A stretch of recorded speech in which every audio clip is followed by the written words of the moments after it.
జై శ్రీరామ్ అందరికీ నమస్కారం వెల్కమ్ టు న్యూస్ అఖండ నేను మీ కస్తూరి శ్రీధర్ మిత్రులారా ఖతార్ దేశం యొక్క దరిద్రాన్ని శాశ్వతంగా మన భారతదేశం అయితే వదిలించుకోబోతోంది సరే ఇంతకు ఏం జరుగుతుంది అసలు ఏమి జరిగింది ఇది అసలు ఎట్లా జరగబోతుంది అనేది ఈ న్యూస్ ద్వారా మీకు చెప్పే ప్రయత్నం చేస్తా ఓకేనా మీకు గుర్తుండదో లేదో గత సంవత్సరంలో ఈ ఖతార్ దేశం ఖతార్లో పనిచేస్తున్నటువంటి మన భారతీయ ఇంజనీర్లను 8 మందిని అరెస్ట్ చేసినారు మన భారతీయ ఇంజనీర్లు ఖతార్లో ఉన్నటువంటి ఈ సబ్మెరైన్ల పైన గూఢచర్య నిర్వహిస్తున్నారన్నటువంటి అనుమానంతో మన దేశానికి చెందినటువంటి 8 మంది ఇంజనీర్లను అరెస్ట్ చేసి ఈ ఖతార్ ప్రభుత్వం చిత్రహింసలకు గురి చేసింది పైగా ఈ 8 మంది ఇంజనీర్లు ఈ ఖతార్ సబ్మెరైన్ల రహస్యాలను ఇజ్రాయెల్కు చేరవేస్తున్నారన్నటువంటి నెపంతో మన ఇంజనీర్లకు ఏకంగా ఉరిశిక్షనే జారీ చేశారన్నమాట చూడండి ఎంత దారుణం అయితే భారత్లో ఉన్నది ఎవరు నరేంద్ర మోడీ ప్రభుత్వం దీంతో ఖతార్ను నయానో భయానో బుజ్జగించి భయపెట్టి ఆ 8 మంది ఇంజనీర్లకు ఉరిశిక్ష పడకుండా తప్పించగలిగినారు అలాగే ఆ 8 మంది ఇంజనీర్లలో 7 మందిని తిరిగి మన దేశానికి రప్పించారు ఇంకా కూడా ఒక ఇంజనీరు ఆ ఖతార్లోనే శిక్షణ అయితే అనుభవిస్తున్నాడు సరే ఖతార్ దేశం మన ఇంజనీర్ల పైన ఈ గూఢచర్య నేరారోపణలు అయితే మోపి అరెస్ట్ చేసి ఉరి శిక్షణ విధించడానికి కారణం ఎవరో తెలిసిన పాకిస్తాన్ గూఢాచార సంస్థ అయినటువంటి ఐఎస్ఐ ఈ ఐఎస్ఐ అనేది ఏది చెబితే అది వింటా పందిలా తలాడించడం ఈ ఖతార్ దేశానికి మొదటి నుంచి అలవాటైనటువంటి విద్యనే సరే నిజానికి ఆ సబ్మెరైన్లను ఖతార్ దేశం చైనా నుంచి కొనుగోలు చేసింది కొంచెం జాగ్రత్తగానండి ఈ పాయింట్ చైనానే తమ సబ్మెరైన్ల ఇంజన్ల కోసం జర్మనీని అడుగు తింటుంది ఎవరో చైనా పైగా ఈ చైనీస్ సబ్మెరైన్లో డుగుడుగుమంట ఏది కిరోసిన్ ఇంజిన్లు ఉంటాయి చూడు ఆ మాదిరిగా సౌండ్లు చేస్తూ ఉంటాయన్నమాట అలాంటి దిక్కుమాలినటువంటి సబ్మెరైన్ల కోసం మన భారతీయ ఇంజనీర్లు గూఢాచార్యం చేయాల్సినటువంటి అవసరం ఏముండదు అవసరం ఉండదా మీరు కూడా ఒకసారి ఆలోచించండి అందులోనూ ఆ సమాచారాన్ని ఇజ్రాయెల్కి ఇవ్వాల్సినటువంటి అవసరం అయితే అస్సలు లేదు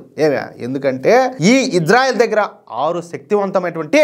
న్యూక్లియర్ సబ్మెరైన్లు అయితే ఉన్నాయి ఈ పనికి మాలినటువంటి సబ్మెరైన్లతో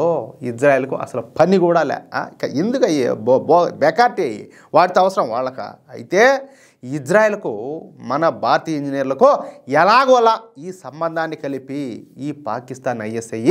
ఈ విషయాన్ని ఖతార్ రాజు చెవిలో వేసిందన్నమాట దీంతో ఈ ఖతార్ ప్రభుత్వం మన ఇంజనీర్లకు మరణశిక్ష అయితే విధించింది తర్వాత నేను ఇందాక చెప్పినట్టుగా ఖతార్ను బెదిరించో బుజ్జగించో లేకపోతే వ్యాపార సంబంధాలు చేసుకుంటామని చెప్పి నమ్మబలికి మన ఇంజనీర్ల యొక్క ఉరిశిక్షణ అయితే రద్దు చేయించింది మన మోడీ ప్రభుత్వం సరే ఎలాగోలా వాళ్ళైతే భారత్కి అయితే తీసుకువచ్చినాం ఆ తర్వాత మన భారత ప్రభుత్వం ఖతార్ దేశంతో అతిపెద్ద సహజ వాయువు ఒప్పందం అయితే చేసుకునింది ఈ ఒప్పందం ప్రకారం మనం ప్రతి సంవత్సరం కూడా దిగుమతి చేసుకునేటటువంటి సహజ వాయువులో 50% సహజ వాయువును ఖతార్ నుంచే కొనుగోలు చేసేటట్టు ఈ ఒప్పందాన్ని అయితే చేసుకున్నాం అంటే గత సంవత్సరం మన దేశం 28 మిలియన్ మెట్రిక్ టన్నులైనటువంటి ఈ లిక్విడ్ గ్యాస్ను దిగుమతి చేసుకుంటే అందులో 14 మిలియన్ మెట్రిక్ టన్నుల లిక్విడ్ గ్యాస్ను మనం ఈ ఖతార్ నుంచే దిగుమతి చేసుకున్నాం అనమాట అర్థమవుతుందా అంటే సగానికి సగం ఖతార్ నుంచే దిగుమతి చేసుకున్నాం దీని విలువ వచ్చేసి కొన్ని లక్షల కోట్ల రూపాయలు ఉంటుంది అయితే నేను ఇంతకు ముందు చెప్పినట్టు ఈ ఖతార్ అనేది కూడా ఒక తీవ్రవాద దేశమే ఇప్పుడు ఈడే ఏం డైరెక్ట్గా గన్నెత్తుకొని పోయే ప్రపంచాన్ని నాశనం చేయబడలే ఆ నాశనం చేసేవాడు ఈడు సపోర్ట్ చేసినా చాలు ఈడు అటట్టోడే ఈవిడు ఖతారోడు ప్రపంచంలోని అన్ని ఇస్లామిక్ టెర్రరిస్ట్ ఆర్గనైజేషన్లకు ఈ ఖతార్ నుంచే నిధులన్నీ కూడా పోతాయి అలాగే మన కాశ్మీర్లో తీవ్రవాదం చేస్తున్నటువంటి హిజ్బుల్ ముజాహిదీన్కు అదేవిధంగా జైషే మహమ్మద్కు లష్కరే తోయిబాకు నిధులు ఇచ్చేది కూడా ఈ ఖతార్ నుంచే అయితే ఈ ఖతార్ నుంచి వచ్చేటటువంటి నిధులు మొదటగా పాకిస్తాన్ ప్రభుత్వానికి పోతాయి అంటే డైరెక్ట్ కాదు హ్యాండ్ మారుతుంది అనమాట అది కూడా మానవతా సాయం కింద ముందు పాకిస్తాన్ వాళ్ళకి ఇస్తారు ఆ తరువాత ఆ నిధులు ఈ ఉగ్రవాద దేశమైనటువంటి పాకిస్తాన్ ప్రభుత్వం నుంచి వివిధ మార్గాలలో ఈ తీవ్రవాద సంస్థలకన్నిటి కూడా వచ్చి చేరతాయి అంటే